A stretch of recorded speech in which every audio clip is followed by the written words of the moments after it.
a balm in Gilead to make the wounded whole.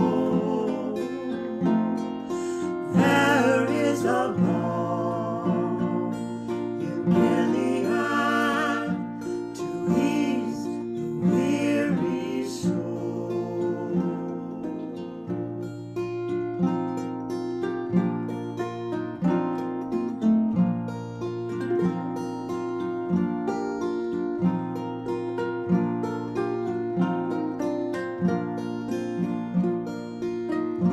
You can spend a whole life searching, or trying not to fall. No matter what the day or season, its love will save us all. There is a balm in Gilead to make the wounded whole. There is a balm in Gilead to ease the weary soul. To ease the weary soul. To ease the weary soul.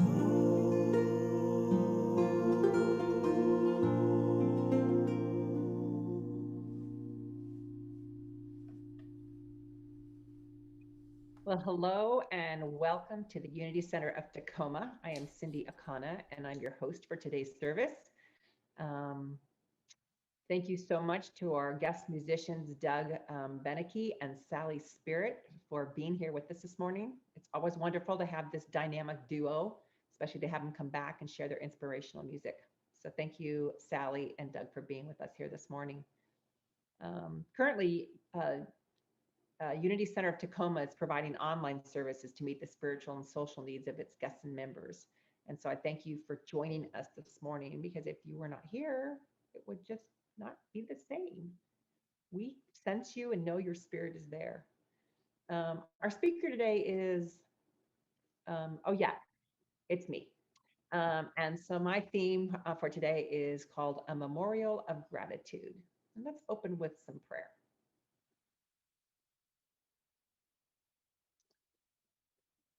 As we gather together,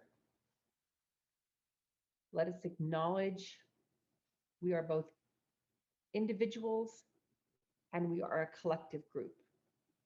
And that our energy, our God energy, our love energy connects us, whether we are in the same room or on the same Zoom.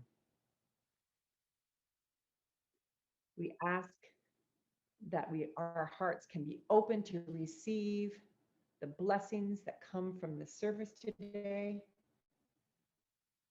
and that we can grasp what we need to grasp and be able to apply the things that fit to apply to our life.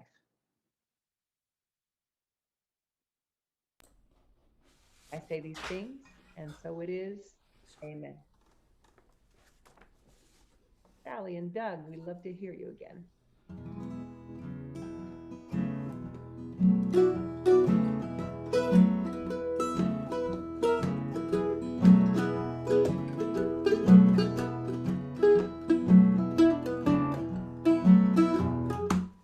I can't help it, God makes me wanna sing.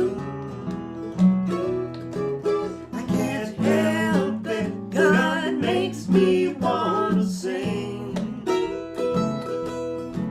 It makes me feel so good, I can do most anything. Now I am loving every living thing. I can see the face of God in paupers and kings. We're all precious, no one less or more, 'cause we've all got the same treasure in store.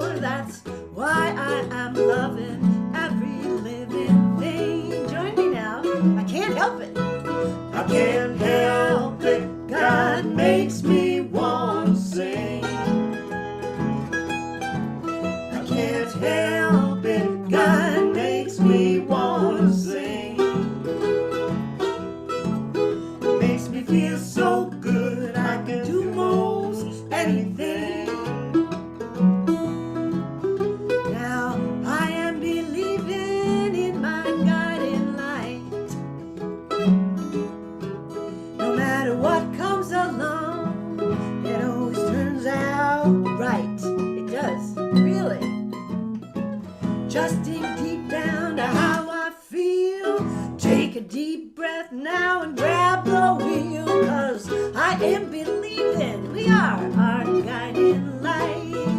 Here we go.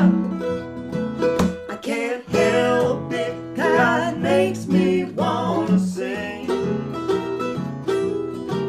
I can't help it, God makes me wanna sing. Makes me feel so good, I could do most anything. Now I am rising to my higher place, with the wind at my back and a smile on my face. I'm trying to live my dream a little more each day. Keeps getting easier to find my way, 'cause I am rising to my higher place.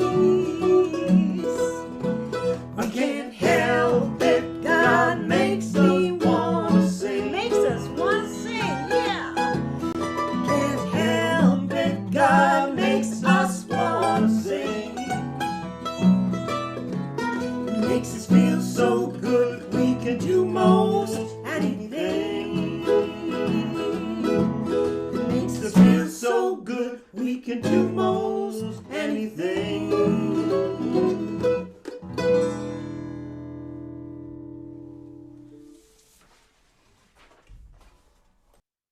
Thank you so much. I'm just going to keep singing for the rest of the day. No. Hey, Cindy, can you get me my flashlight? This one? Yeah, that one. I was gonna look through my attic and to see, but it's dark, and so I needed my flashlight. So thank you very much.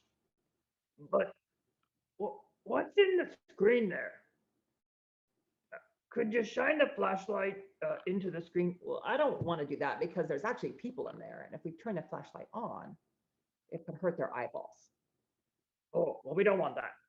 Well, oh, that makes me remember this. Remember this.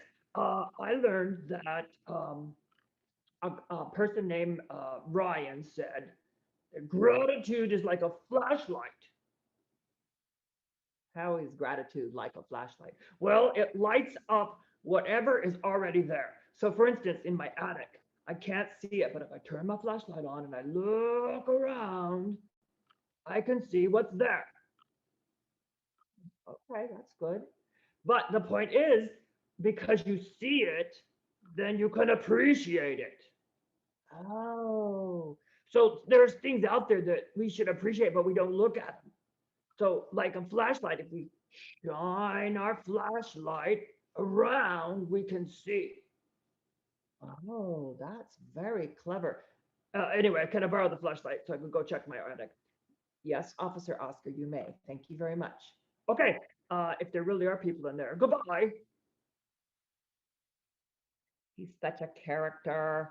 So that was such a great introduction right into my whole message this morning about a memorial of gratitude. So I appreciate that. I'm actually going to split my talk into two parts, or my message into two parts. And the first, I'm going to talk about the benefits of gratitude. And then the second part is I'm actually going to tell you a story of Jefferson Wiggins as a memorial of gratitude.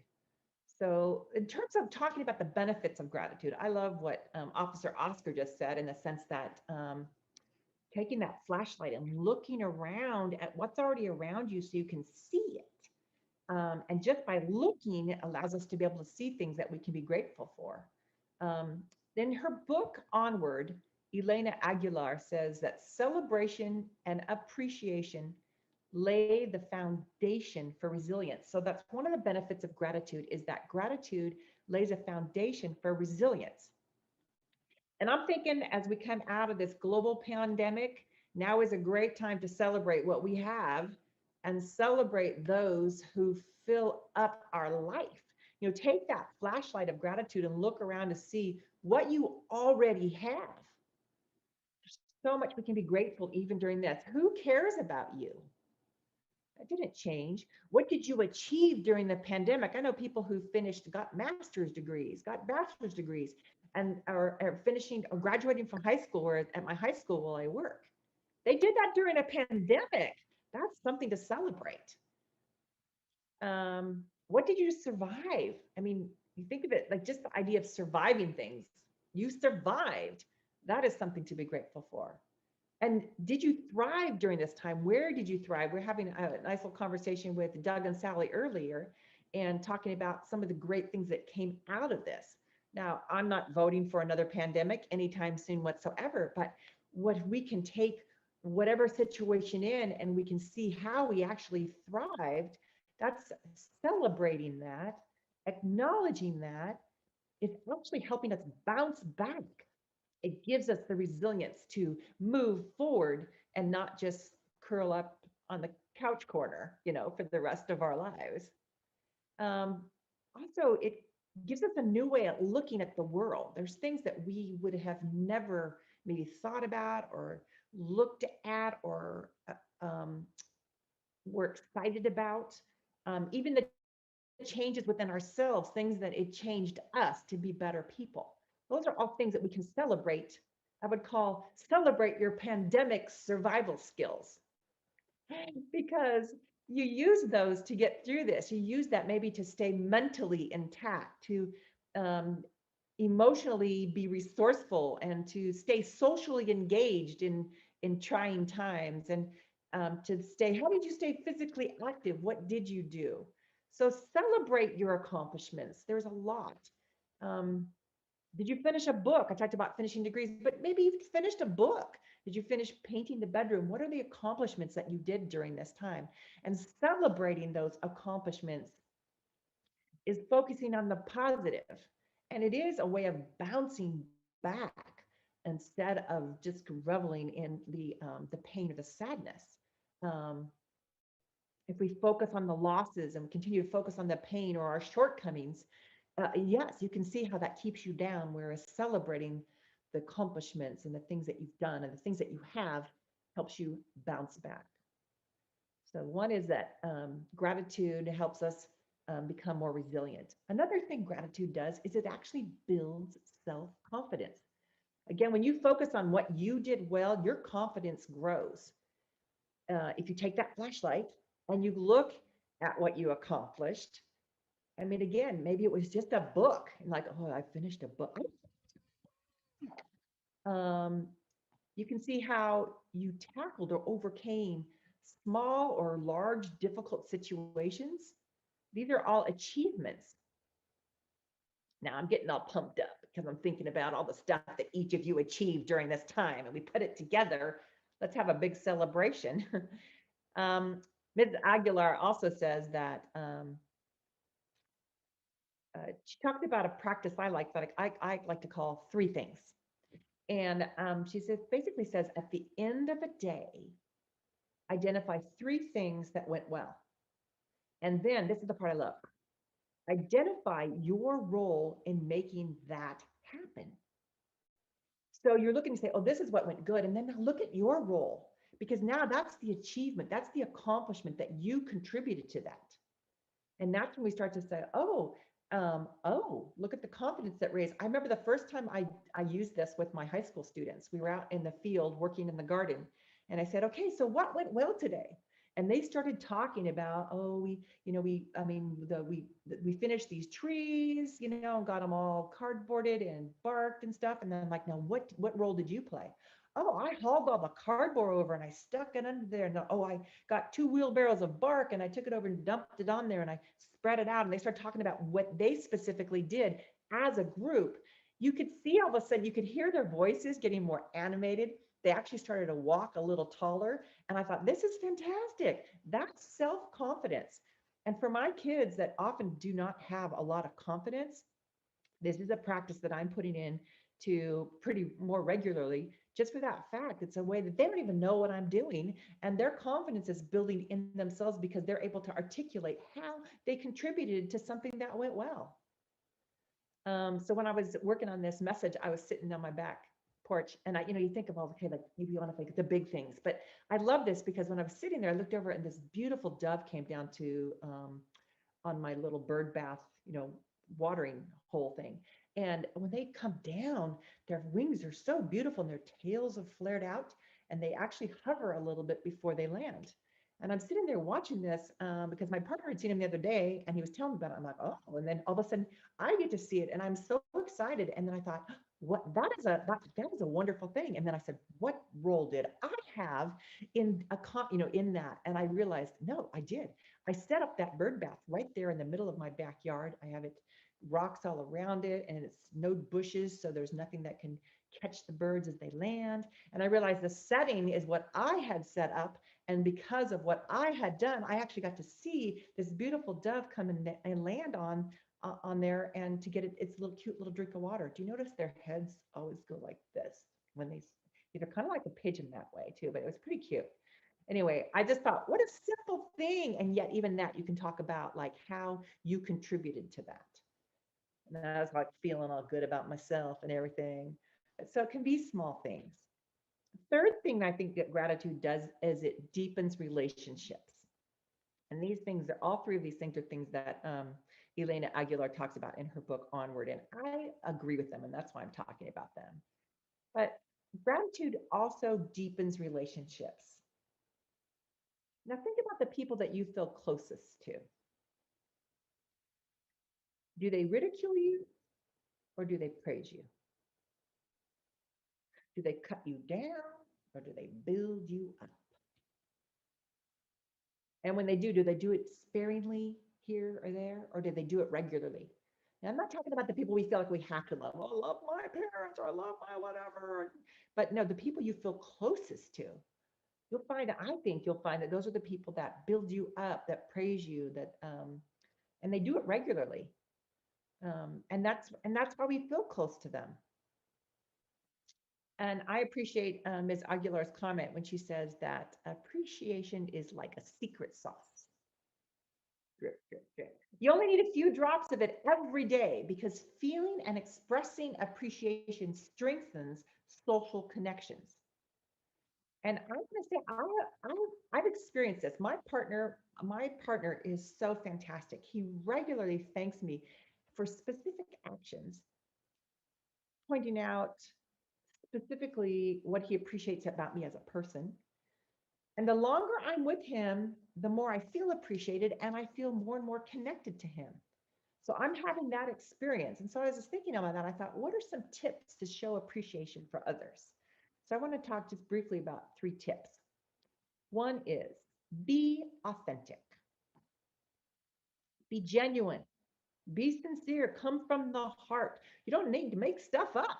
Nobody wants you to like, oh, your hair looks really good today. And you're going like, your hair looks really bad today. And you're talking, I want to connect with them. No, be sincere, come from the heart.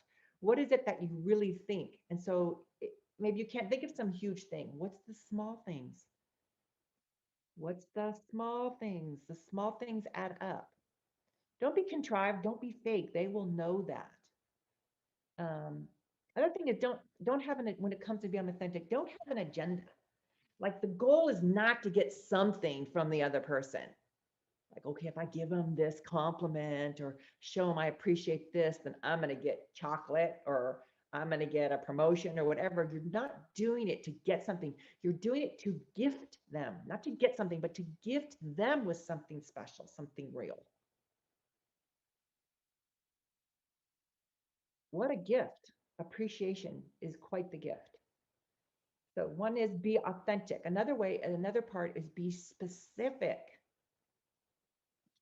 Be specific about how they impacted you or influenced you. And so you're going to say more than thank you. I love this analogy of a hose. You take a hose and thank you, everyone. It's my thank you hose. You've all been wonderful. And then the people that are getting sprayed on are like, oh, yeah, I really feel appreciated. No, it's not a hose thing. It's a be specific. I think about Teacher Appreciation Week during this COVID time, during the pandemic. And during Appreciation Week, usually when we're at school, oh my gosh, the principal makes us breakfast one day, and then we get some kind of potluck lunch another day, and we have root beer floats another day, and every day of the week we get this really cool thing. And I always feel kind of guilty in some ways because I'm like, everybody should get this treatment at least for a whole week of the year, not just the teachers. But this year we didn't have any of that because we weren't on campus, but we got this email from the superintendent. She usually doesn't email, but she did a really nice email and said, "Thank you so much for all you do during the pandemic." And all I'm hearing is hose, hose. I'm like, okay, thank you. That just didn't mean anything to me because you didn't say anything specific. And that's that part about being specific. We find actually in trauma, with students who have experienced trauma, that by just going, great job, nicely done, it does nothing to them. They need to be specific. You need to be specific with them. And so it's the same with us when someone's like, great music, Doug and Sallie. Then they're like, oh, yeah, great, thank you. But if we go, great music, Doug and Sallie, oh my gosh, the upbeat tunes just make me want to keep singing, and having both guitars and your voices blend so nicely. It just makes me feel great. That's specific. That's something they can take with them. That's a gift that we've given them. Thank you so much for your cool music. Does nothing. I mean, it's nice, but it really does nothing. So I think about my kids, and I think when I'm talking to them, I'll say, instead of like, great job, I'll go, oh, your creativity shows up like in every step of this project. I'm so impressed at how you took time to carefully craft your game. I teach outdoor recreation. And I'm impressed at how you took time to use your problem solving skills to make the equipment out of the supplies we had on hand. This girl just made it's called, oh, I hate the name of it, but it's a game where there's like a hole in a board and you're throwing bean bags into it. Cornhole, I think is what it's called. And so she made the whole game in class. She found cardboard boxes and painted it, cut holes. She made bean bags, like took rice and stuck it inside stuff and tied it up with fabric. And she's made this whole game by stuff that we could find at school. And I could sit there and I could go, nice job. Or I would say like what I did here. And then you could just see her straighten up. And, thank you, Miss Akana, because, I'm telling her, and it's coming from the heart, right? I'm telling her, but I'm being specific so she knows what it is that she did really well. People want to hear the specifics. It makes a big, big difference. And the third part of this, I think that I want to say is that accept their response no matter what it is. Some people it's easier for them to get your appreciation or to hear your thanks. And there's other people that that's uncomfortable for. So don't expect any kind of specific response. If they say thank you, great. They may not say thank you. They may struggle to even look you at the eye. It doesn't matter. You just give your gift and then let it happen however it happens. So give the gift of appreciation and then let it go. So just to summarize, be authentic, be specific, and accept whatever response that you get. So I'm going to move into the second part of this, and just with the transition to Memorial Day, obviously, is tomorrow, and it's the day we recognize those who served in our military for our country, and more specifically for those who died while they served. So I want to share the story of Jefferson Wiggins, and he's a Black soldier. He was a Black soldier in World War II. And then I want to apply the gratitude practices I just spoke about earlier to create a memorial of gratitude. Let me share the screen for a second.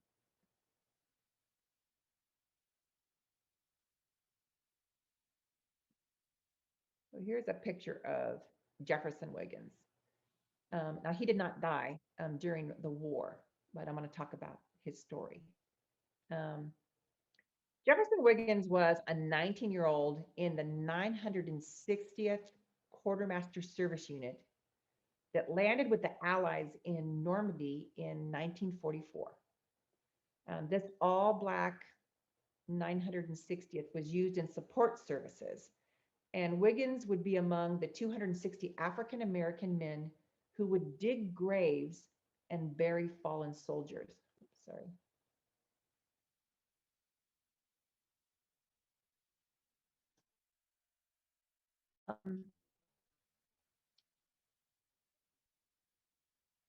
Jefferson, in reflecting, he said that, he remembered the smell that joined him and the members of his all-Black service unit as they tramped through the French countryside. And I'm pulling some of this stuff from an article in the Virginian Pilot, and it was in various articles, but this story came out just a few years ago.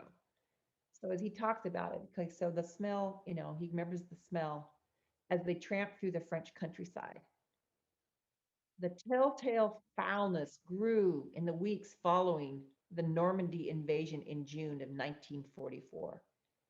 It became more constant as American soldiers pushed the Germans back through Belgium and into the Netherlands. And one October morning,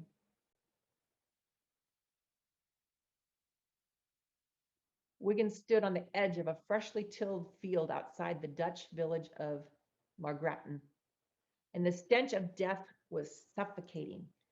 And in the pre-dawn darkness, Wiggins could make out the strange harvest. It was rows and rows of dead American soldiers.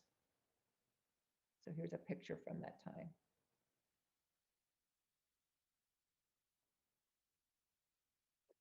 Two years before he fled to the army, life was so precarious for Blacks in his rural Alabama town that when he ran away to enlist, his parents feared that he had been snatched up by the Ku Klux Klan.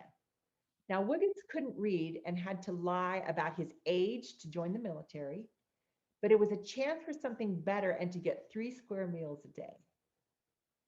Now, his life was slightly better. He was making more money than he'd ever made picking cotton, but the military was just as segregated as the South.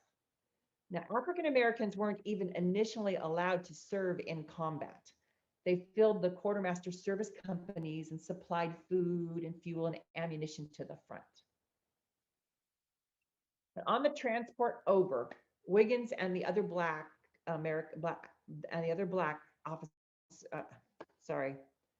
soldiers were assigned to the bowels of the ship, and while the whites bunked on the higher decks. And when they camped, everything was separate. Where they ate, where they saw a doctor, where they slept, they were still segregated. Now, in September, the U.S. Army and Wiggins's, I love that, Wiggins's 960th Quartermaster Unit were penetrating the southmost tip of the Netherlands, the province of Limburg. And the Army commandeered acreage in Margraten in a small farming village for the mounting casualties. So by the October, a rainy fall began and a record cold was on its way when they got their orders. The 960th got its orders. On the first day, we realized that whatever life experiences we had as African Americans, this was our obligation. Wiggins said this during his 209 speech at the Margraten ceremony. To set aside our prejudice, our colors, and our fears, to give to these young Americans the honor, the respect, and the dignity they so well deserved. He's talking about the fact that he and his company dug all these grave sites for the fallen Americans. Every grave site had to be 6 feet long, 6 feet deep, and 3 feet wide. And the men would take the dead soldiers and they'd open his mouth and put dog tags in them to keep their identification with them. And he remembers that too many times there was no identification tags or mouths to even put them in. And it's gruesome, but I think it's important to realize the story is gruesome, that look what he and his fellow soldiers did. He and his men worked from dawn until dark, often weeping as they shoveled. Taps played at the end of the night, and the morning brought another rumble of trucks and more bodies. In all those 8, 9, and sometimes 10 hours a day that we were digging, there was fear in the air, Wiggins said. Or perhaps it was sadness. Perhaps it was sadness. Every day was the same. Nevertheless, we didn't get used to it.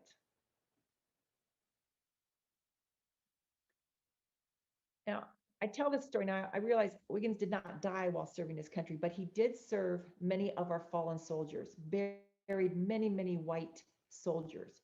He never buried one black soldier. I tell this story to show you how it's connected to the practice of gratitude. By telling stories of the accomplishments of our African American brothers and sisters, we do three things to raise the value of Black lives in our country. They match up with the gratitude ones. We aid in their resilience.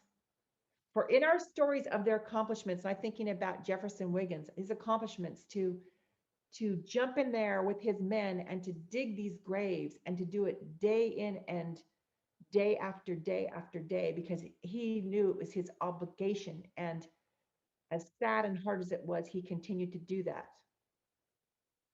That is an accomplishment that he and his men did. And by recognizing that, we are helping to create resilience, because there's something to that we can all stand up and say that was a wonderful thing and to be proud of it. It also develops self-confidence. I think it's a collective as well as individual self-confidence. For when we share stories of the accomplishments of our Black and brown brothers and sisters, we show gratitude. And as I stated earlier, gratitude builds self-confidence. We as a nation need to help build the self-confidence of all people. It's not up to an individual. We can raise the self-confidence of our LGBTQ brothers and sisters by telling their stories. So the same thing with people of color, sharing and telling the stories. And the third thing is we create new relationships, just like with gratitude. When we share the accomplishments, we tell a story of the accomplishments of our Black and brown brothers and sisters, we are creating new relationships with one another and deepening ones that we already have. So by sharing the stories of accomplishments, their successes, and the contributions to society by African Americans, we create a memorial of gratitude. Thank you very much. Doug and Sallie. Thank you, Cindy. Oh my, that's very deep. I really appreciate you bringing that to us today.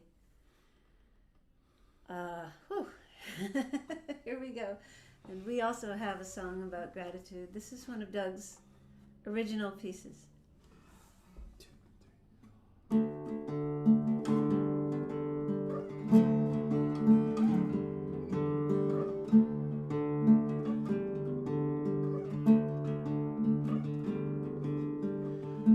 In and out my breath goes, day and night. Darkness curls around the moon when we see her pale light. Giving and receiving, join in an embrace. When your eyes are filled with love, a smile fills my face. What we give, if we just let it go, becomes what we receive. Love will surely grow in gratitude.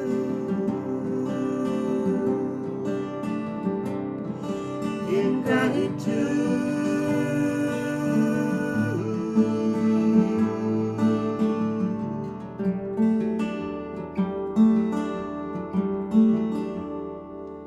Winter and summer, springtime and fall, two sides of a mirror, the Spirit holds them all.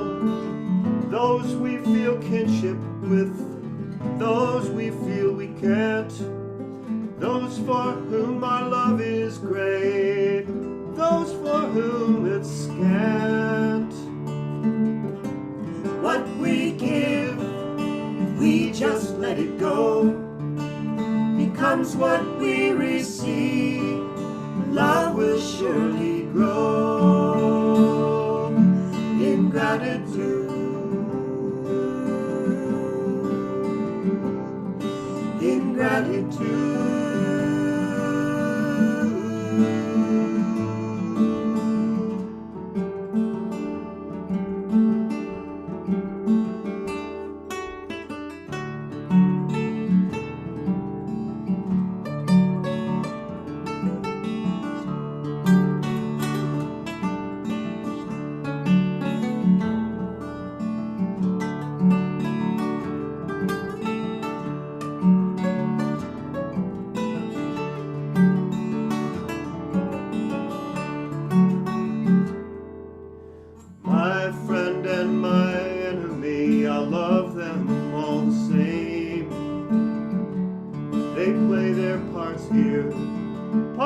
in a game. Myself and yourself, puzzle pieces all, put them back together. Let's take down the wall. What we give, if we just let it go, becomes what we receive. For love will surely grow in gratitude, in gratitude,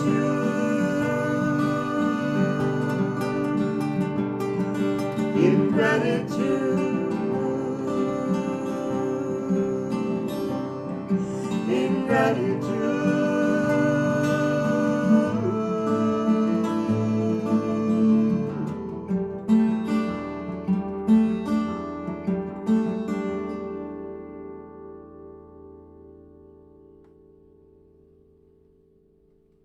Wow. Thank you so much. Move into a time of meditation. I'm going to do a gratitude meditation. So get into a comfortable position, whatever fits for you. And we'll just start. You can close your eyes if you want to or not, however you want to do that. If you want to take time to put on some soft music that you enjoy, that you can have playing in the background. As we start, just breathe in and focus on your breath.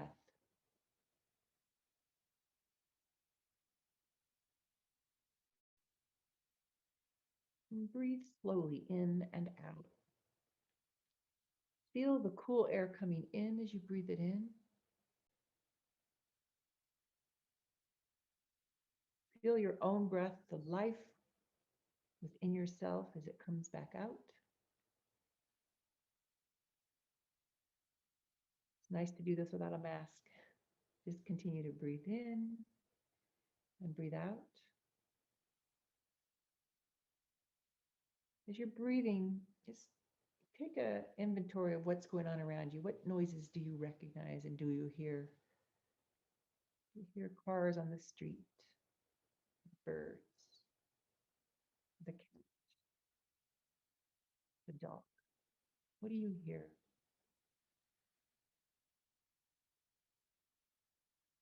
Of those noises, what are you grateful for? Recognize your gratitude for what you're hearing.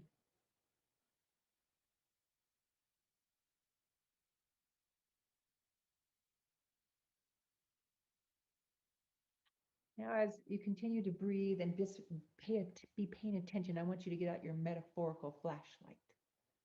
We're going to go a little searching at what already exists, which means we're going to look into things that maybe in the past, things that already exist as opposed to the things that are coming up. And I want you to think of something that went well this week. What is something that went well this week?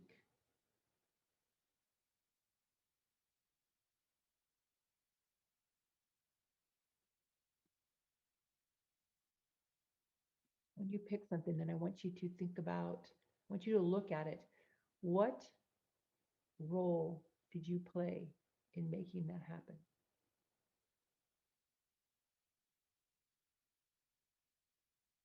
Maybe it was at work. Maybe it was at home. Maybe it was while you were driving. What role did you play in making that happen?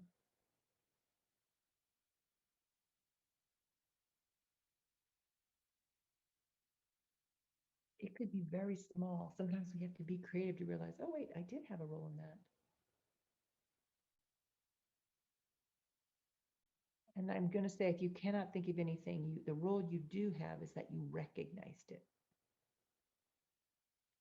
And by recognizing that it went well, you have participated in the memorial of gratitude.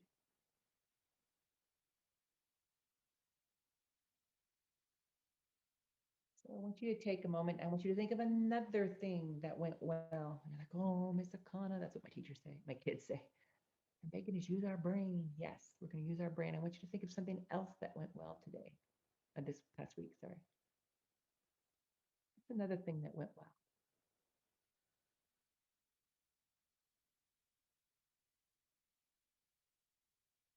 Take your gratitude flashlight and look into it and see what is your role in making that happen.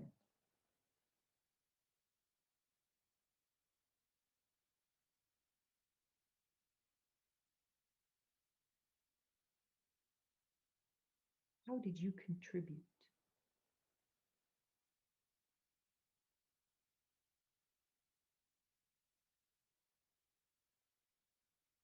Find myself sitting up a little bit taller.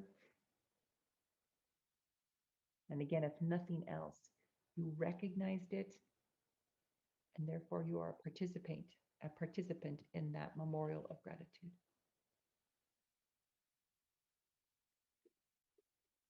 Yes, I'm going to make you do one more. Pick one more thing that went well this week. It can be small, something you appreciated, something that went well, something that just seemed super cool.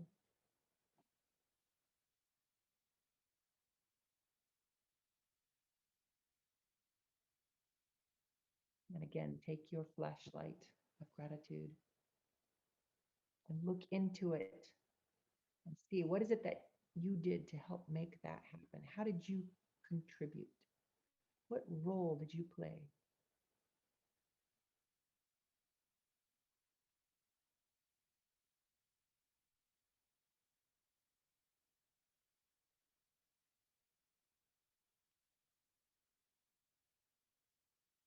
And when you're ready, go ahead and come back to the collective Zoom arena. I want to encourage you to take one of those things that you came up with and share it with somebody you know. It's how we spread gratitude. Get the snowball going, right? Rolls and rolls and gets bigger. So share it with somebody. Speaking of sharing, Sallie and Doug, would you share another song with us? Thank you. We would love to. Beautiful. That was a beautiful meditation.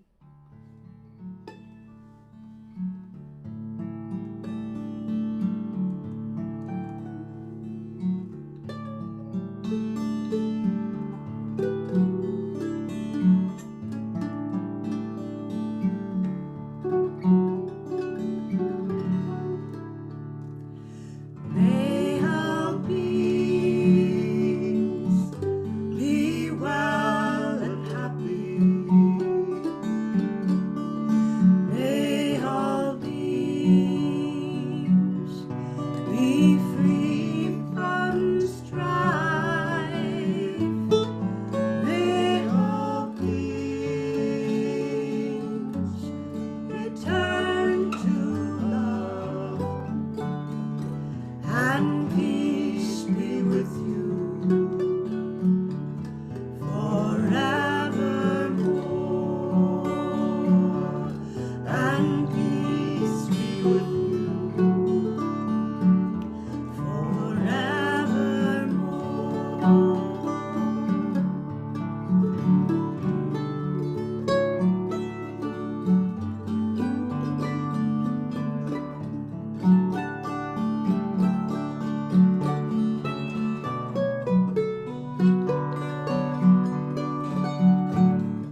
Thank you so much, Sally and Doug, for being our guest musicians this morning. I just love the mandolin, so thanks for playing that along with the guitars. That's beautiful.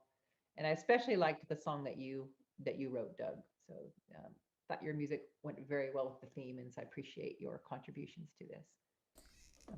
I want to just recognize a couple things and just say that um, your you can support the Unity Center of Tacoma by sharing their website and telling your friends about what they do and about what happened this morning. And the next Sunday, there's another service. Um, Also, your tithes and donations that you have support the efforts to provide you with inspirational speakers and musicians and services.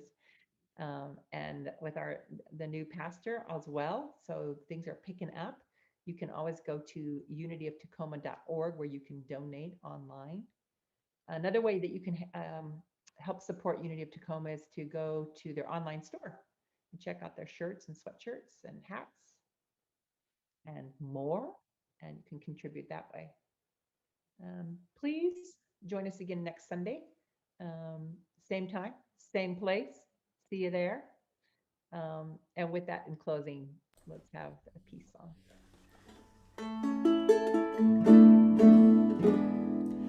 Let there be peace on earth, and let it begin with me. Let there be peace on earth, the peace that was meant to be, with God as creator, united all are we. Let us walk with each other in perfect harmony. Let peace begin with me. Let this be the moment now. With every step I take, let this be my joyous vow.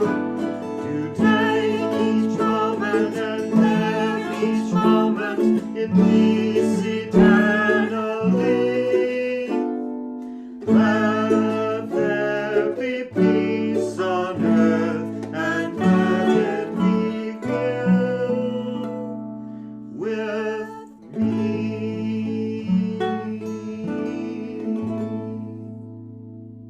Yes, let peace begin on earth and let it begin with us. Let it begin with us as we show gratitude for those around us, for the things that we have and the things that we get to do. Let us remember others in gratitude, the things that they have accomplished and have achieved and provided to our country. And as tomorrow, as Memorial Day comes upon us, let us remember the soldiers that have fallen in battle for our country. In gratitude, let us create peace. And so it is. Go forth. We say bye to you and have a wonderful, wonderful week. Namaste. And namaste.